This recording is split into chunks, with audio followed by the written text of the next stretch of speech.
ESPN family, I'm Steph with Creation, and welcome back to our amazing weekend of virtual experiences featuring the cast of Supernatural. Just wanted to remind you that the top 5 tippers are going to win a 10-minute video meet and greet with Misha right after this panel. So make sure your top supporter information is updated with your current email address. It's really important. So if you want to do that, scroll just underneath the Stage It screen. You'll see where it shows a little trophy icon. Just to the right of that, you're going to see where it says complete your top supporter information, and that is where we're going to find your email address to send you the links. If you'd like to tip, click the green tip button on the bottom left-hand corner of your Stage It screen. And remember that tipping ends as soon as Misha is off the screen. So any tips made after that will not be counted towards the total. All right, 1 year ago today, we were in Las Vegas for the only convention we were to run last year. And for those of you who've never been to our live events, Saturday is commonly referred to as Misha Day. So how could we have a Supernatural virtual experience on a Saturday without the one and only Misha Collins?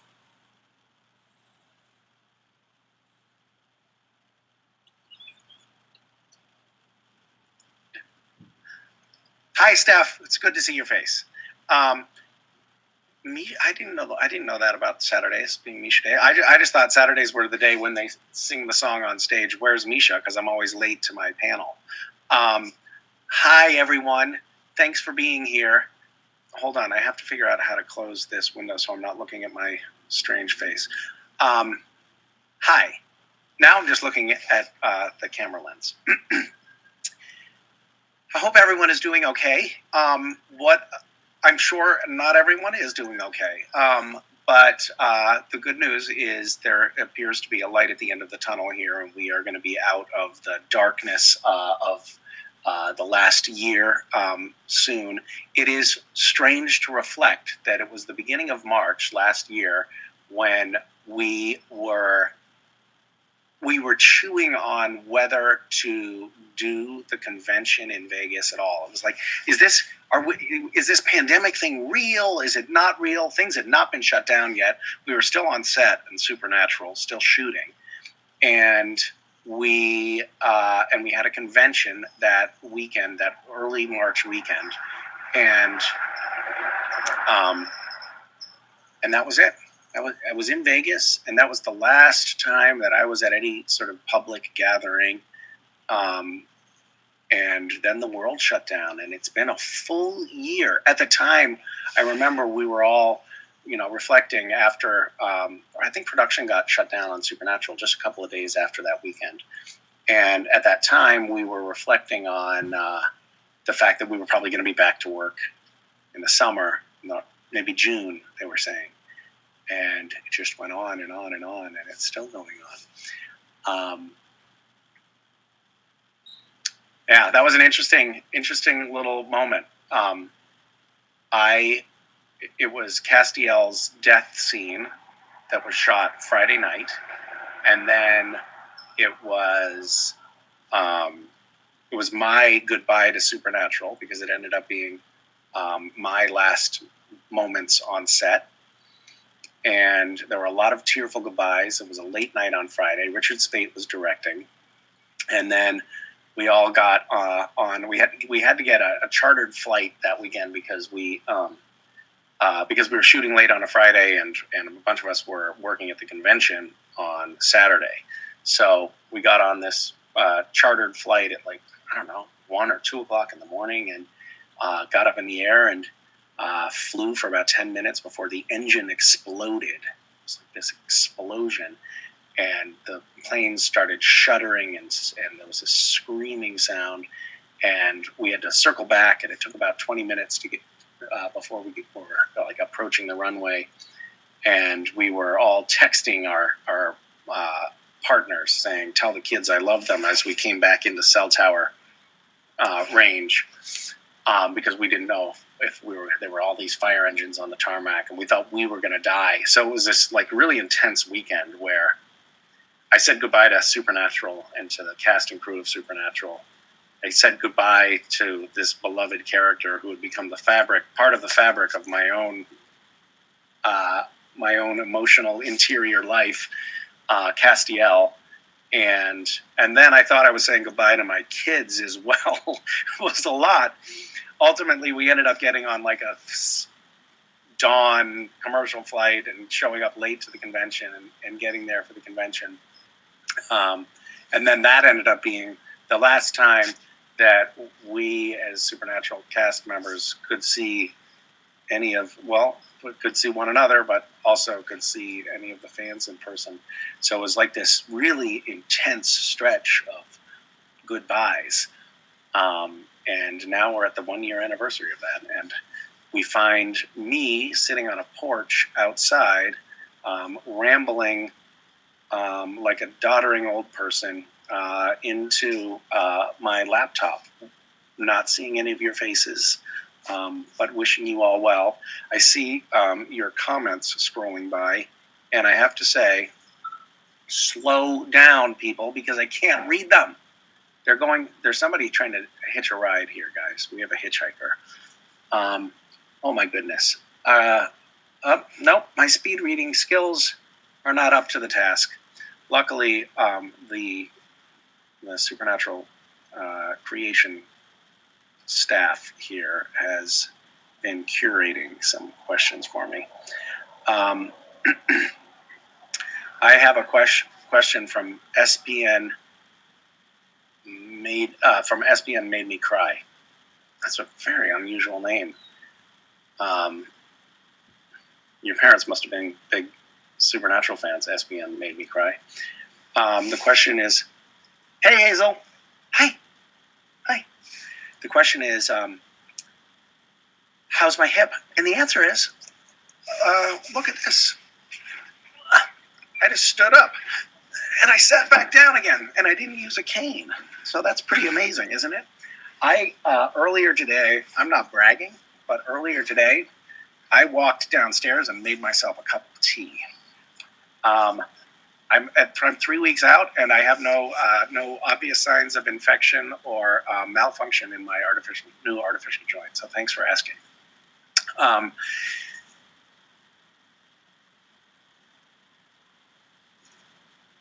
Arianen. Hi. Arianen has a question for me. Misha, if you could do anything dangerous just once without risk or consequences, what would it be? Love from Wisconsin. I could do anything dangerous just once without any risk of consequences, what would it be? That's a really good question. I do think that the consequences sometimes do factor in to my decision making about whether or not I want to try something. I guess I would be kind of intrigued by the idea of space travel. I think I would like to maybe visit the moon or the International Space Station or something like that. But first of all, did you know, Arianen, that the Russians sell seats on space flights to people who are willing to pay $20 million or more? So if you have the money and you aren't too risk averse, it's possible to go visit the International Space Station. I would be interested in doing that if there were no consequences and no price tag. And I suppose the consequences of a $20 million price tag are pretty high. But if we could take that off, I would go to the moon or to the space station.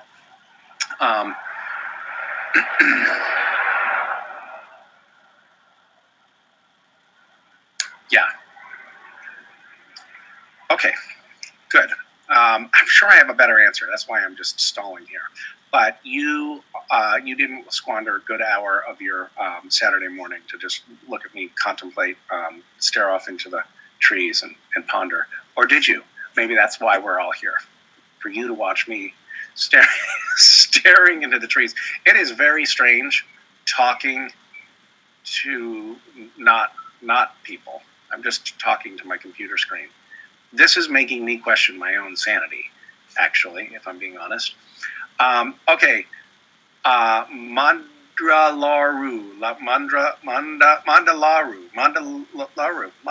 Hi, Misha. If you could join any band, current or past, Who would you pick? Love from SoCal. I'm in SoCal too. Small world. I think I would join. I think I would join the. This is a good mashup of the last two answers. I would join the Rolling Stones because, and I would join the Rolling Stones in their heyday. But I would piggyback that with the no consequences question, and I would join the Rolling Stones and engage in all of the sex and drugs that they do. But I wouldn't have hangovers, and I wouldn't be afraid of dying, and it would be great. And I wouldn't contract any STIs. It would be a real blast. I read Keith Richards' book, and I don't know if how many of you have read his autobiography. Wow, did they have? They really lived the rock and roll lifestyle. Anyway, okay, I don't really want that. But that's my answer.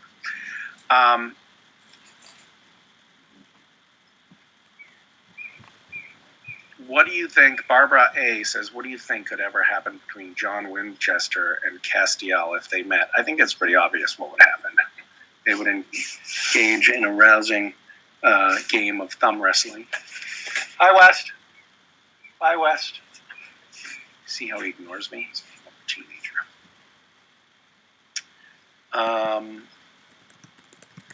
Dasha says, hello from Belarus.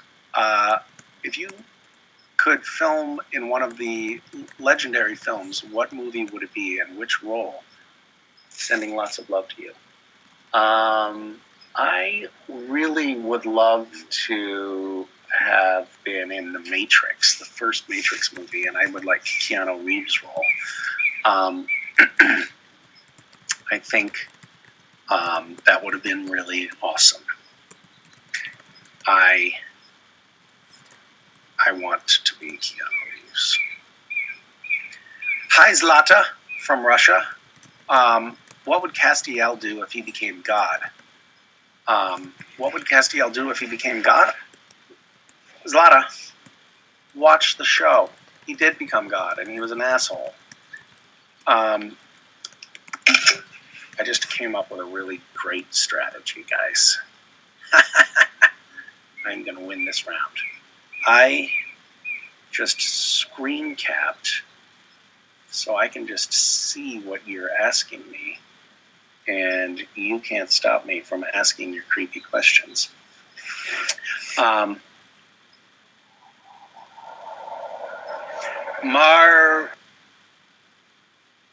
Maria Luzia 14 says, a cycle of our life has come to an end, and we are going to start a new phase of our life. So what is your advice for us to deal with this? Well, I think this is a very good question. However, I have to say, Maria, I don't know if you're referring to the pandemic, which seems to be winding up, or the end of Supernatural, which has wound up. So it's really two questions. The first question, the pandemic ending, I actually think that there are, first of all, like, this has been a terrible tragedy, and so many people have lost their lives, their loved ones, frankly, even losing your sense of smell, which a lot of people are suffering through right now, or losing your job is bad enough. But it's been a real hard time for a lot of people. And that suffering will continue. However, I think that collectively we'll also have some silver linings. And one of the things I think that we're going to learn is what it is that we truly needed and missed in being able to be in community with one another and to be able to touch one another, and and all of the things that are so critical about being a part of a human family. So I think we're going to see a big flourishing of community experience in the coming months once everybody's vaccinated. Get your vaccines, by the way. Don't not get your vaccines. As far as Supernatural being over, if that's what you're referring to, and I can't know for sure, it's an exciting new chapter for all of us. We are going to move on to other stories and other chapters of our lives. And the nice thing about Supernatural Ending is that the show is available on streaming services. So, like an old friend, we can revisit it. And I think that the fandom itself is not going away, and us cast members are going to always see ourselves as inextricably and permanently ensnared in this community. So we're not going anywhere either. And we'll be able to see each other at conventions, but also I think the community itself will live on. So that's not a terribly fatalistic. I guess listening to myself talk, I noticed that I must be imbued with a new sense of optimism coming out of what has amounted to a long, dark winter.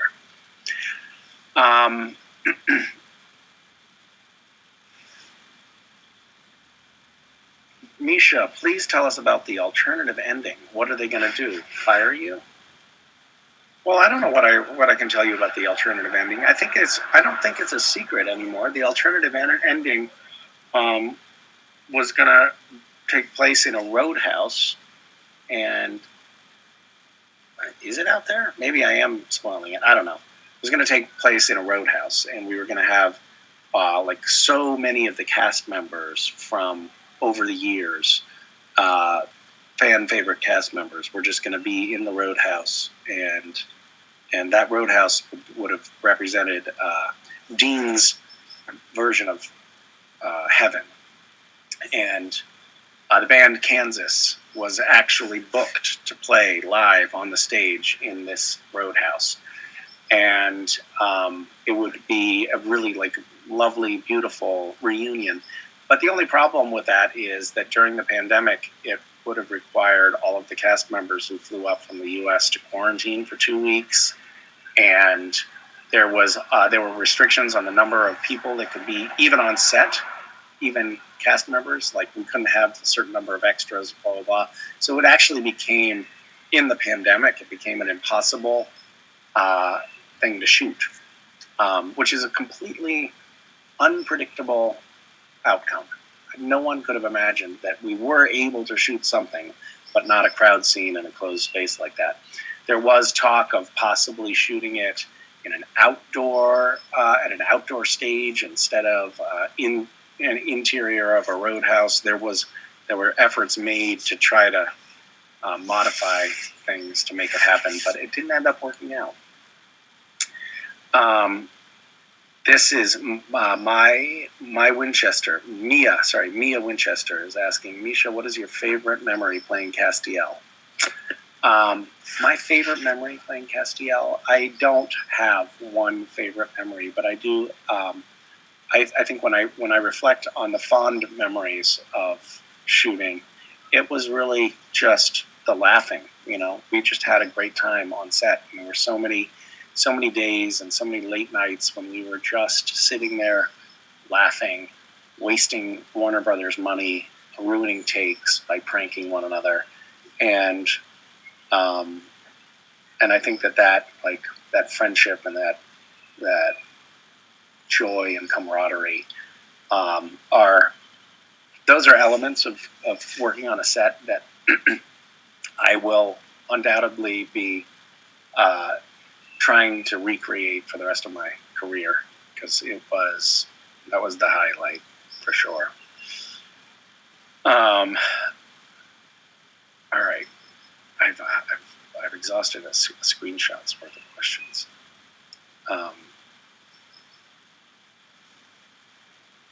Wish there was a way I could just pause your incessant typing. You people are too fast at typing. Wait, I wonder here. Let's conduct an experiment.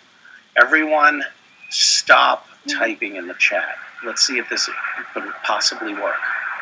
Is it possible? What if everyone stopped typing? No questions. Guys, very disobedient. It's scrolling as fast as it possibly can right now. It's going even faster now that I said stop typing. You little... It's stopping. Slow down. Wait, guys, you're doing it. We're doing it. If I see your name in the chat, that means that you're not following instructions. That's all it means. Okay. You're all... I can almost read one. It's slowing down. All right. Forget it. I can't work with you people.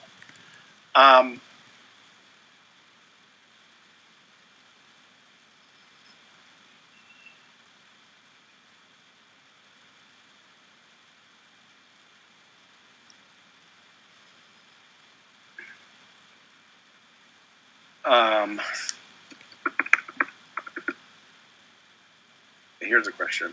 Hi, I'm Shusha. Hi. What kind of animal do you think Castiel could have?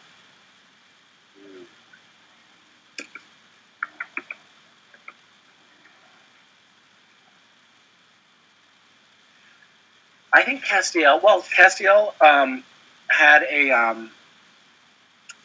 he had an angry cat stuffed animal that he gave to Claire. So a cat seems like, I think it should be a cat, because also then we have that clever play on words with Catstiel. So it would be Castiel with his feline Catstiel, and I think that would be a winning combination. And I think there's also something kind of endearing about the idea of a middle-aged man in a trench coat petting a cat, and then occasionally pulling out an angel blade and stabbing somebody. I just think it's a nice visual. So that would work for me. Maybe a hairless cat? I don't know if you guys have seen those. I can't remember what their other name is, but they're really, truly creepy looking animals.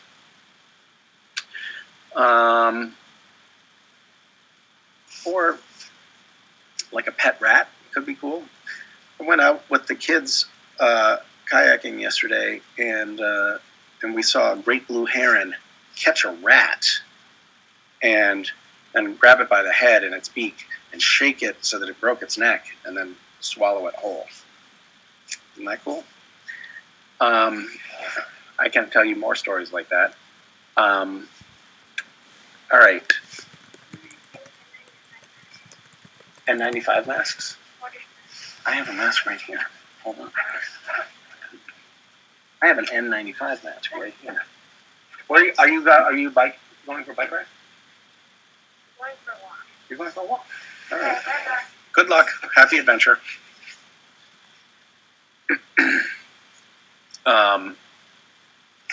Okay.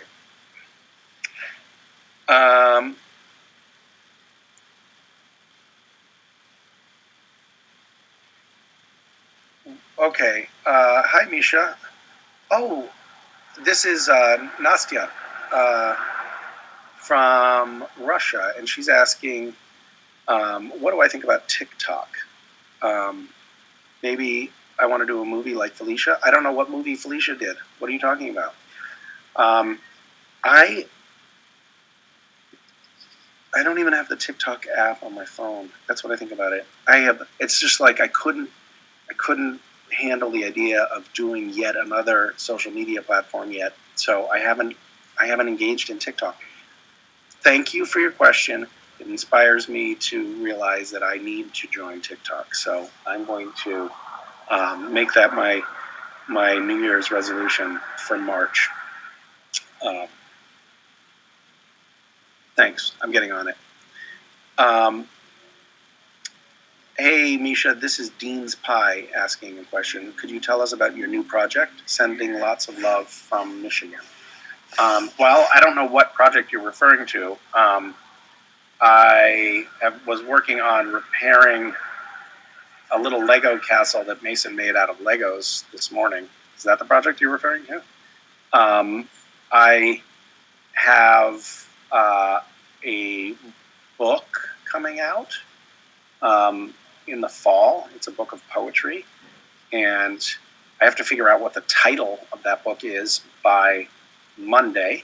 So that's a project that I'm working on right now, figuring out what the title is and also finishing the book. And I have a couple of other feature film projects that I'm working on developing, and I'm also working on the project of healing up so that I can start running again after my surgery. And then there's another big project that I'm working on, which is trying to figure out what I want to do with the rest of my life, which, as it turns out, is a rather onerous task, unpacking what one wants to be when one grows up. So those are my projects that I'm currently working on. I think I probably have other projects, but I can't think of them. Well, here's a project. Right now, Gish is happening. We're doing a mini hunt for Gish this weekend. This very moment, it's happening. And Felicia Day, who was just mentioned in that TikTok question, is actually hosting. And we just launched a little fundraiser for the indigenous people of Ecuador, the Quechua people, who have just been devastated by a terrible oil spill in the Ecuadorian jungle. And we're raising money for them. That's a project that I'm working on. Yeah, I could ramble, and I am rambling. I have been rambling. This is one big ramble. I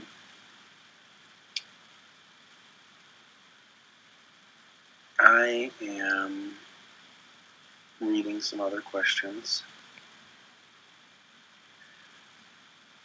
This is from D Loves Cass.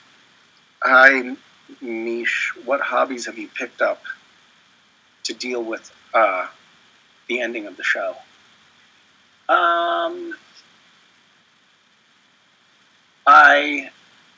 I'm glad that you asked about hobbies and not addictions. That's a good sign.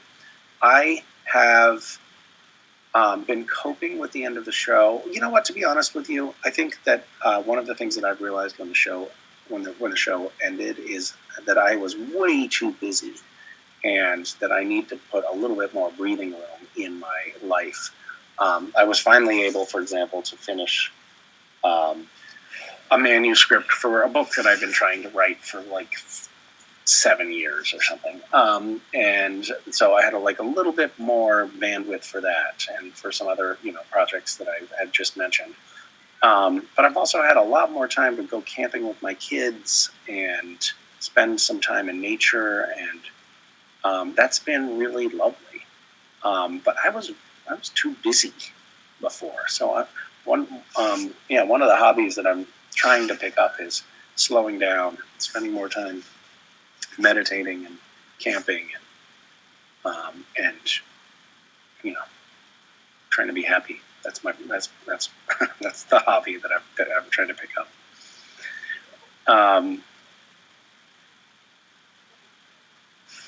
All right, I'm giving up on trying to read the scrolling text. It does make me feel somewhat loved to see that this is so scrolling by so fast. Either creation has created a bot that just generates questions very quickly to make me feel good, or there are actually quite a few of you out there. Bye! Have fun! Don't get run over by a car. Okay.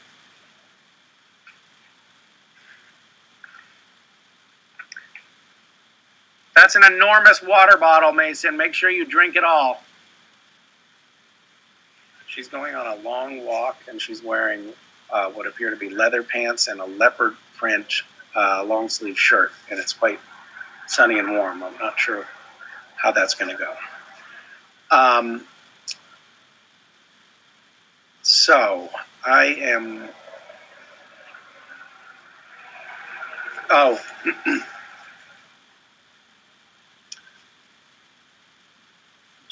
Jawa Walker. I don't know how to pronounce your Jawa. I think that might be a Brazilian name, is my guess. If today was your last day on Earth, what would you do? Well, that's a sobering question. I think I would probably, oh God, this is going to sound very trite. I would probably hang out with my kids. and then I would meditate as hard as I could to try to attain enlightenment before being wiped off the planet.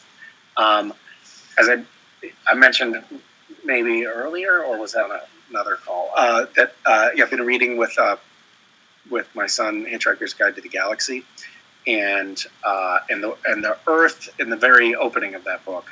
For those of you who haven't read it, I'm going to spoil it. The Earth is vaporized, and every human except for the hero of the story is vaporized, and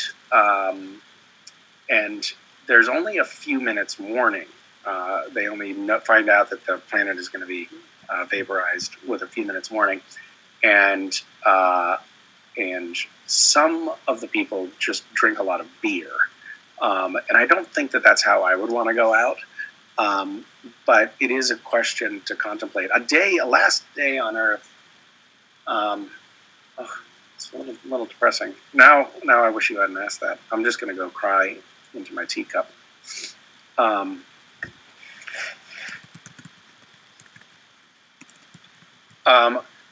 Holly.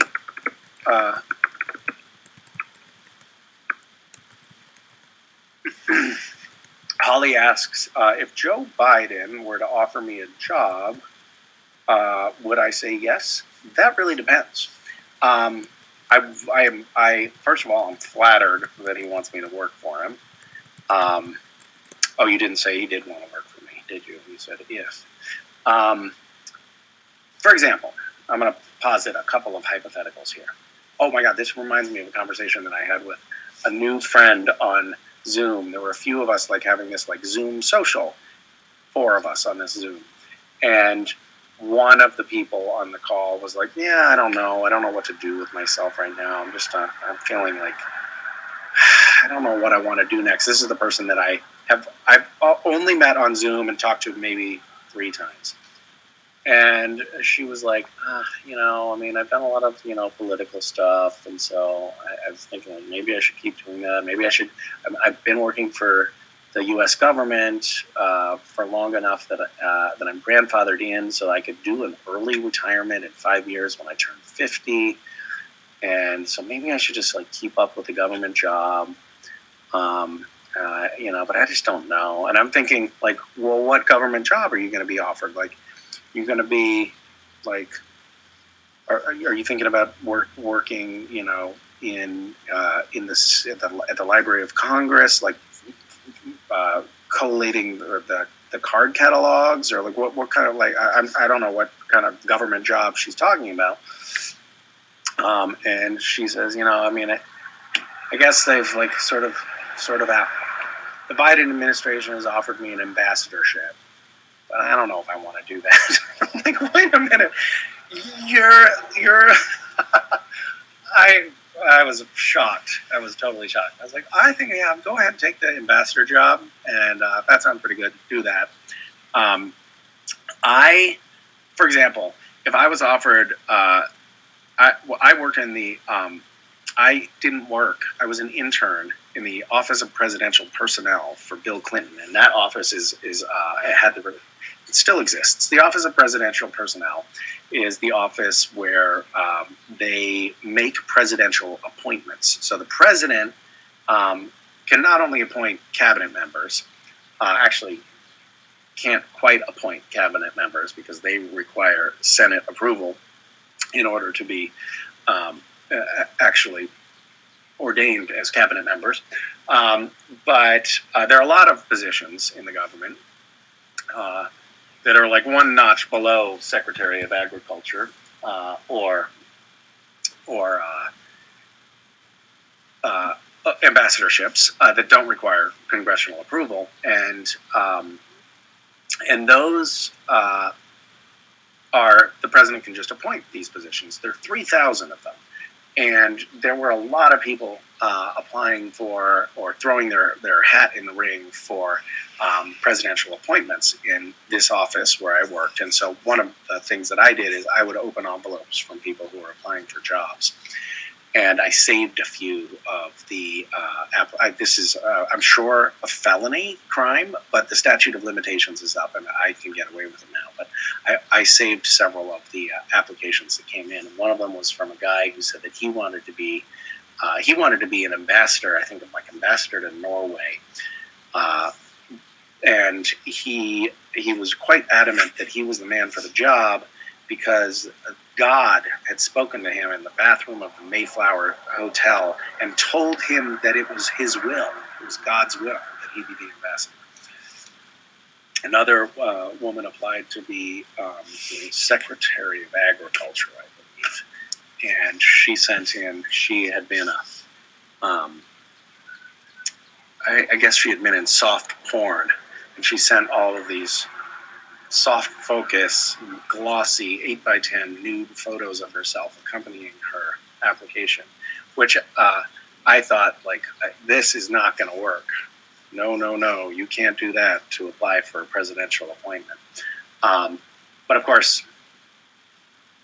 it was Bill Clinton, so actually maybe it was an effective means of vying for a job. I don't know. Anyway, long story short, if the appointment, that is a long-winded answer. If the appointment was to a presidential appointment, Biden said, hey, I'd like you to come clean the toilets in the White House. Will you do it?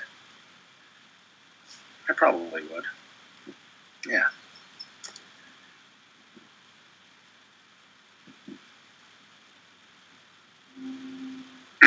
Sarcasm Princess says, hi, I'm Cass. I got to meet you on Thanksgiving. Where were we on Thanksgiving? How did we meet? I can't remember Thanksgiving. What's something that you can't get mad at your kids about because they get it from you? I was... like the elf on a shelf thing. I don't know if you all know this, but there's this sort of Christmas-related tradition. It's sort of like the Advent calendar leading up to Christmas. Some people do this thing where there's like an stuffed elf that you put somewhere and you move it around the house, and the kids think that the elf is magically moving at night. In the morning, they have to go find it. I did something a little bit different. I had an Advent calendar. But I told the kids that the elves hide the Advent calendar. Advent calendar, for those of you who don't know, is like every day of December leading up to Christmas, there's like a little tiny door, and behind that door there's like a chocolate or a candy or a toy or something like that. And our Advent calendar was like, it was a fairly substantial thing. And I would move it around the house after they went to sleep, and then put little notes in the door for the next day, and they would open it up, and they'd find a note from the elves, and a little gift of some sort. And one year I forgot to do it, and it was like December 5th, and the kids were like, what's going on? Like, why aren't the elves leaving the Advent calendar? I was like, I don't know. What's wrong with those elves? They lazy, useless elves. And then I wrote a little letter for the kids from the elves saying, we were stuck in a snowstorm. We went to visit our friends on the other side of town, but then there was that snowstorm, and we got stuck over there. And we tried to come back on foot, and then one of us got frostbite, and it was like there's a long-winded excuse of why it had taken so long. But finally, they found a deer who was willing to let them like crawl up into its fur and carry them across town, and now they're back, and everything's fine. And they're back to where they normally live, which is in the walls of our house year-round. And so then the kids were like, the elves live in our walls? And I was like, I don't know, right? Read the letter. Apparently, yes, they live in our walls. And so sometime in the summer, I came home from shooting, and I got home, and West had a hammer, and he was demolishing the house. He was just like pounding a hole in the drywall of our mudroom, like at the entryway in the house. He was just like pounding a hole, a big old gaping hole. And I was like, "What, West? What are you doing? You can't just take a hammer to the wall like that." By the way, he's way too old to be doing something like that. It's like he knows you don't pound a hole in a wall. And he was like 8, and he said, "I'm looking for the elves." I was like, "Oh yeah, okay, cool, I get it." I can't be mad at you for that because the elves live in the walls. So he got it from me, and I couldn't be mad at him. I was mad at him briefly. Um,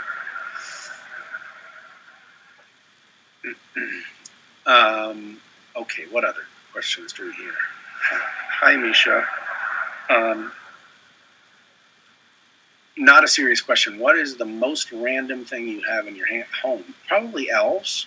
I don't know what else would constitute random.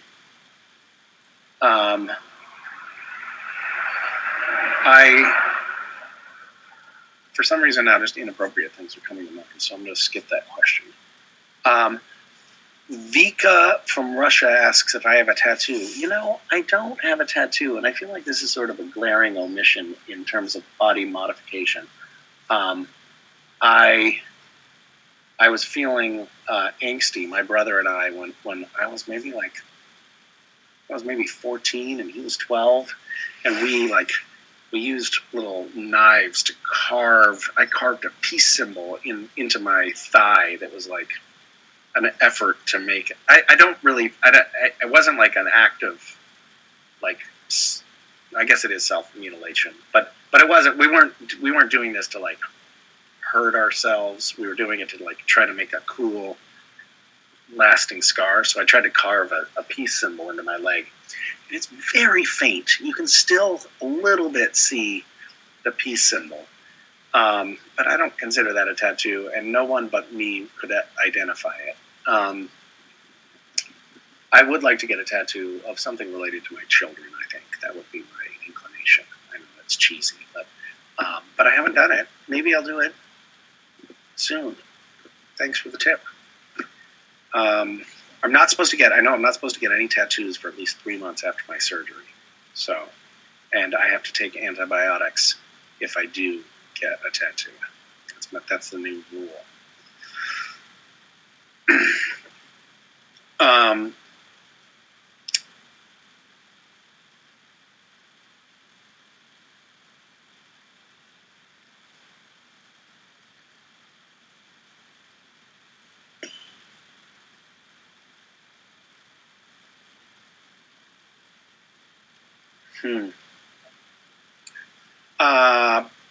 Parker is from Australia saying 2020 was a rough year for a lot of people. Do you have a message for people working on sobriety? I would say self-medicating is something that I have struggled with. Like there have been a lot of hard times when I've been like, I don't want to feel the feelings I'm having right now. So I'll drink or whatever, and it is never. It's never the right answer. But if you're struggling with sobriety, I would just offer this one nugget, which is I think it really does help to have the support of other people. It's a hard thing to do alone, from everything I know about it. So lean on people. I mean, I think that the pandemic in general has probably given a lot of us the insight that we really need one another, maybe more than we thought. I thought that I really identified as an introvert. I know that probably sounds weird. It's like somebody who gets on stage and feels kind of comfortable in the limelight, because that is true of me. But I like when I would go to conventions a lot of times. This is an embarrassing secret. I would find a room, like all the actors would be hanging out in the green room, and I'd say hi and hang out a little bit, but then I'd find a side room to go hang out in, because I would want to get some work done and get some reading done and try to get some alone time. And I always thought I just need alone time. I just need alone time. And people would ask me, if I wanted to go out for dinner or something, and I'd often be like, no, I gotta be alone. And I'm realizing now that I'm way, way more of an extrovert than I thought I was, and that I really need the company of people and community in order to thrive. And I think that this experience of the last year has really helped me see that going inward and like try to handle things on my own and trying to create more solitude for myself is actually often for me counterproductive. A lot of times that impulse to go in is actually an indication that I need to be going out, that I need to be like reaching out to people and connecting with people. And I have found that this year pretty starkly. Like I've had a lot of hard days, like many people, and I keep on. My impulse is to like just handle it myself and go inner, and I keep on reminding myself, no, pick up the phone, do a FaceTime, Zoom somebody, talk to a friend, and it's like it's so crucial and therapeutic and essential. Like there's no question, we as humans are hardwired to be herd animals. We need the community of we need to be among the family of things in order to thrive and survive. So yeah, I guess that's it's a little bit of a tangent on your question, but I think it's true.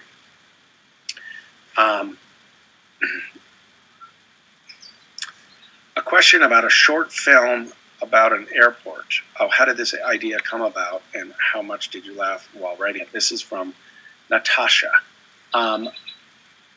This is about the TSA shorts. My wife and my friend Philip and I co-wrote, and I directed and starred in, and Daniil Ackles is in one episode, and a few other friends show up in those episodes. They're very short. If you haven't seen them, I think that they're worth watching. They're kind of funny. And the idea came from going through TSA checkpoints. I went through a TSA. By the way, for those of you who haven't seen it, the little shorts that we made, I think you can find them on YouTube, or I think they're actually on Apple TV or something. It's called TSA America Level Orange. Daniil's episode is particularly gross. The inspiration came from watching. It was like early on after the TSA, like real intensive security checkpoints at airports were implemented, and I watched this old man who couldn't walk without his walker be forced to like go through the metal detector without his walker, but he couldn't walk, and he basically ended up like having to crawl through it. And I was like, what the hell is happening here? Like and obviously it wasn't like they weren't properly following protocol. These must have been like, the TSA itself was new, but these agents were obviously new. They didn't know what they were doing. But I was like, whoa, this can't be happening. And that sort of just inspired the idea of the stories. I went through a TSA checkpoint once, and one of the guy that was giving me a pat down because I had set off the metal detector was like, I've seen your TSA shorts, and I was like, oh shit, he's gonna like take me into the back room and give me a cavity search. I'm in huge trouble. And he was like, that was hilarious stuff, man. Good on you. So I was like, thank God.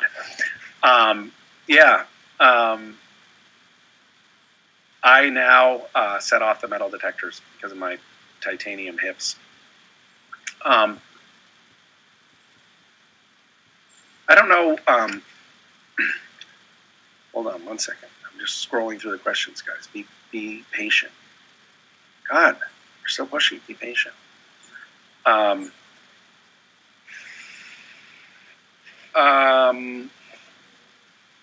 guys, I'm also going to offer you this last reminder that we're getting close to the end here. We have 10 minutes or so left. So if you do want to tip. I think this is you're getting into the window here. Okay.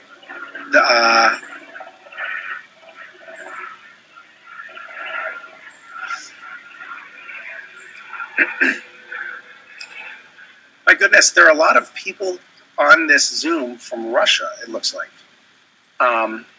Привет. Мои друзьями. Мой русский язык очень плохо.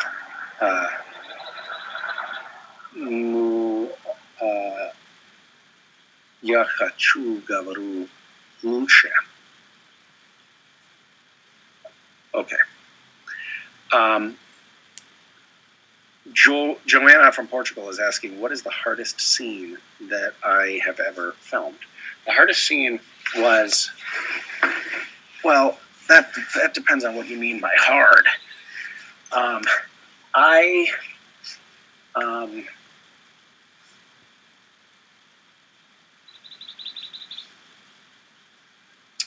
Hardest scene I ever filmed.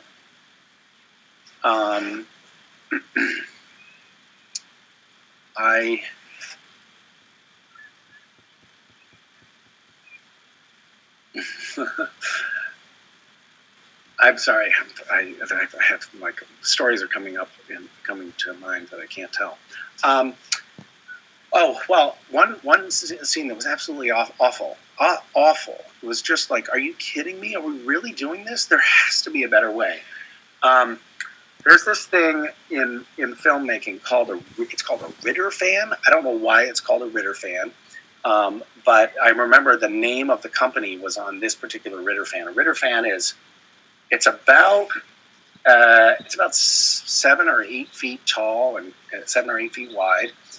It's round like a fan, and it's basically like the propeller of an airplane. It's just like this enormous fan that creates wind that's like so strong that like you can pretend that you're in a hurricane or a tornado, and like you lean into the wind and it like will keep you from falling over. It's just like really, really intense wind. And they had decided that they wanted to use a Ritter fan for this scene where Dean and Cass were crawling toward the portal to get out of purgatory and back into the real world. And we're crawling up this dirt hill that was just like loose sand and gravel. And the Ritter fan is blasting on us. And it was like literally crawling into a sandblaster. Like it was just it was unbearable. It was like getting in our eyes, and it's like kicking up all this dust. We were both like hacking up black. And of course, it's television. So they had to shoot. We had to do like 5 different takes of this and different camera angles. And Jensen and I both agreed like that was the shittiest day of shooting I've ever had. I have another one for you. I worked on a movie called Finding Home. Absolute garbage. But it was my first like leading role in a movie, and I was so excited about it. And it shot in coastal Maine, and it was supposed to be summertime in the movie. But there had been so many. The director was so incompetent that what was supposed to be a 5-week shoot ended up being a 3-month shoot, and we found ourselves in December in coastal Maine, and we were supposed to be having this scene. It was a night scene, and I get in a fight with this other guy, and we're fighting in the waves in the ocean, and it's December in Maine, and we can't have wetsuits on because we're just in our like short sleeve shirts, and they had to go out there and melt with torches the snow and the ice off of the pebbly beach so that it would look like summer.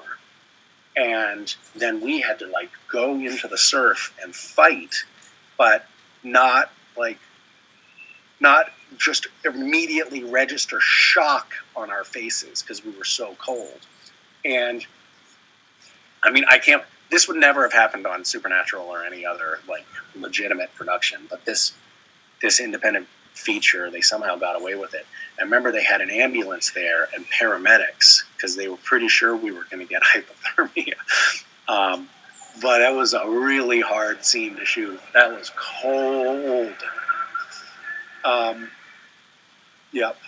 But I guess I don't have much to complain about. It's not like being a Navy SEAL or anything. It's basically a job where you just pretend, you make believe, you don't even really hit each other. You fake hit each other. So compared to actually going into a boxing ring or something like that, or actually climbing through a portal from another dimension, it's all child's play.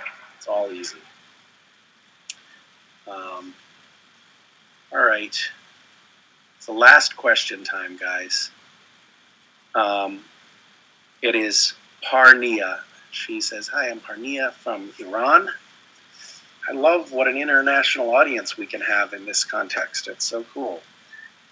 She says, "We love you here. Thank you for that. I have some of my dearest friends over the years have been Persians, and I have never been to Tehran or anywhere in Iran, and I would love nothing more. I love Persian food, and I have a particular affinity for the Persian people I've met. So I appreciate your kind words, but I also would like to say, please bring me to your country. Take me to your people." Oh, that sounds so fun. Maybe that's where I'll go as soon as the pandemic is over. I'll figure out how to get a visa to Iran.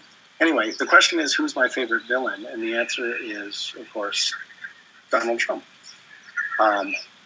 I can't wait to see him go to prison soon. That's so exciting. To see what he'll do in the next chapter of his life. And that's a really great last question. Fitting for me, I would say. Well, I would like to say some parting words since that was my last question. And I will say these words. Thank you all for joining me. Thank you for your absurd string of questions.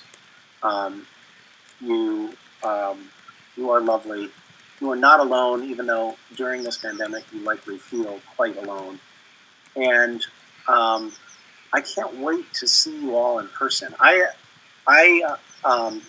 We had been doing, as I mentioned earlier, I think I had been working too much when I was on Supernatural, and we were doing a lot of conventions, and the combination of trying to run Gish and work on random acts and do other things and play with my kids and go to creation events on the weekends. It all felt like too much, and I think a lot of times I was showing up at conventions like tired and grumpy and not my best self.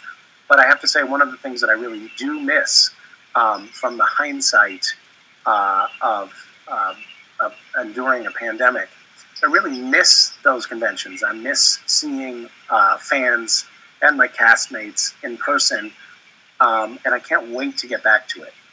So I hope I can see you all sometime in the coming year, and I hope you all stay healthy and get vaccinated, take care of each other, and be kind and generous in the world. And we'll see you soon. Bye, guys.